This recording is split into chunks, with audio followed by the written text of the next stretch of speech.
Ang debotong si Draupadi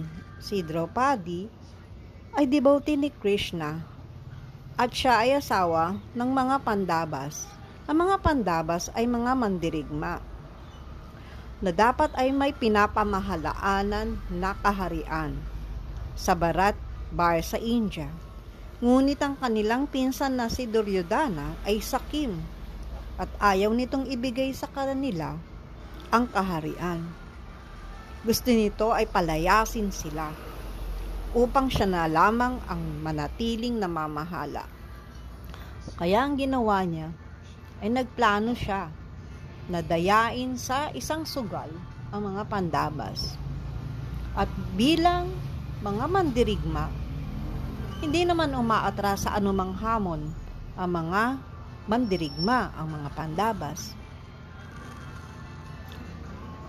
Ang naging sugal ay sugal sa dice. Hindi naman sila marunong nito. Kanya sila ay sunod-sunod na beses na natalo. Sa unang taya nila, natalo agad sila na ang kanilang taya ay ang kanilang kaharian, kanilang mga armas. Talo sila. Sa pangalawang taya nila, ay ang mga tauhan nila. Pati mga magkakapatid, tinaya ni Yudhishthira. Natalo sila sa dice dahil magaling itong si Sakuni sa Pandaraya. Ang pangatlong taya nila na pinilit sila na itaya nila ay si Draupadi, kanilang asawa. Wala silang magawa kung di itaya si Draupadi. At sa pangatlong pagkakataon ay natalo na naman sila. Kaya itong si Draupadi ay iyak ng iyak dahil gusto ni Sakuni na pahiyain siya at hubaran sa harapan ng maraming tao. Ngunit wala siyang magawa at wala ring magawa ang kanyang asawa na Pandavas.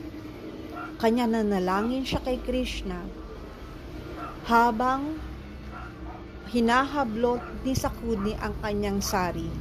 Krishna, Krishna, Krishna, tulungan mo ako, sabi niya. Narinig ni Krishna ang kanyang panalangin at dali-dali ay tinulungan siya nito. Nagbigay ng walang katapusang sari si Krishna. Kaya hindi nila mahubaran itong si Draupadi hanggang sa sabi nila, itigil na yan. Ganito na lamang ang mangyayari. 14 na taon kayong itataboy doon sa gubat. At pagka sa 13 taon ay nakita kayo, ay muli kayo ay tataboy ng panibagong 14 na taon sa gubat. Sabing ganun. Kanya sila ay napunta ngayon sa gubat. Ito namang si Krishna ay nagbigay ng mahiwagang sisidlan ng pagkain kay Draupadi. Ang sisidlan na ito, ang palayok na to, ay nagbibigay ng walang katapusang pagkain. Kahit gaano karaming tao ay pwede nitong pakainin. Ngunit ang pinakahuling kakain ay si Draupadi.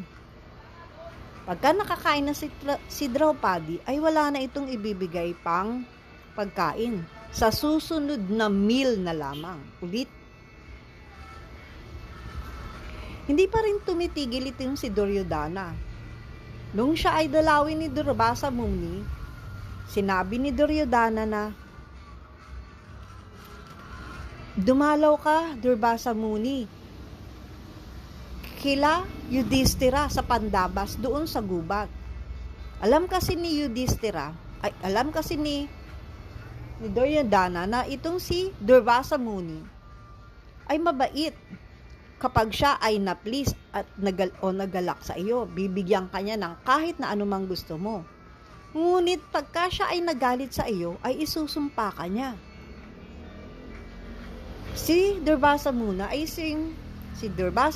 ay isang Brahmin At lagi siyang may 10,000 Brahmin na kasama. Nagpunta nga sila doon kay Yudhishthira sa Pandavas, sa Gbubag. At sabi niya, kami ay makikikain dito sa inyo. Sabing ganun. Nagkaroon tuloy ng problema si Draupadi dahil nakakain na sila. Hindi naman nila matanggihan itong si Durvasa Muni. Sabi ni Durvasa Muna, maliligo muna kami sa Ganges water. Pagka natapos kaming makaligo, ay babalik kami dito sa inyo upang makikain. Sabing ganon. Nang umalis na si Durvasa Muni at ang 10,000 niyang kasamahan, ay umiyak na naman ito si Draupadi. Napakalaki ng kanyang problema. Paano niyang papakainin ang 10,000 at isang tao? Kaya nanalangin na naman siya na halos umiiyak. Krishna, Krishna, tulungan mo ako. Tulungan mo ako, Krishna. At muli dumating si Krishna sa kanya. Sabi niya ganun, anong problema mo, Draupadi? Dinalaw kami ni Durvasa Muni at may kasama pa siyang 10,000 Brahmin. Dito daw sila makikikain mamaya. Pagkatapos nilang maligo sa Ganges, wala na akong pagkain. Nakakain na kaming lahat. Sabi gano'n. Sabi naman ni Krishna, tignan ko nga ang mahiwagang palayok. Tapos binigay ni Draupadi ang mahiwagang palayok kay Krishna. Nakita ni Krishna na may isang butil pa doon na kanin. Kanya kinuha niya ito at tinikman. Sabi ni Krishna, napakasarap naman ang butil ng kanin na ito. Sabi nito. At sabi niya, Bhima, sunduin mo na ngayon ang mga Brahmin at si Durvasa Muni. Aming ganon. Dahil busog na sila. Dahil sa kinain kong isang butil na kanin, ay pati sila nabusog na rin. Tignan mo kung anong sasabihin nila sa iyo. Kaya sumunod naman itong si Bhima at pinuntahan si Durvasa Muni sa Ganges water. Sabi niya ganon, mahal na Durvasa Muni, pwede na po kayo magpunta sa bahay namin at kumain. Ngunit pag-ahon ng 10,000 at isang tao, pakiwari nila ay busog na sila. Paano pa sila makakakain? At natakot sila dahil si Bhima ay malaking tao ito. Baka magalit sa kanila kung di na sila makakain. Kanya, ang sabi ni Durvasa Muni, pasensya na, paalis na po kami, sabi niya ganon. Hindi na kami makikikain sa inyo, sabing ganon ni Durvasa Muni. Kanya umalis na sila at hindi na nakikain sa tahanan ng mga Pandavas at ni Draupadi. Sinasabi ng ating pag-iyak na panalangin ay laging tinutugunan ni Krishna.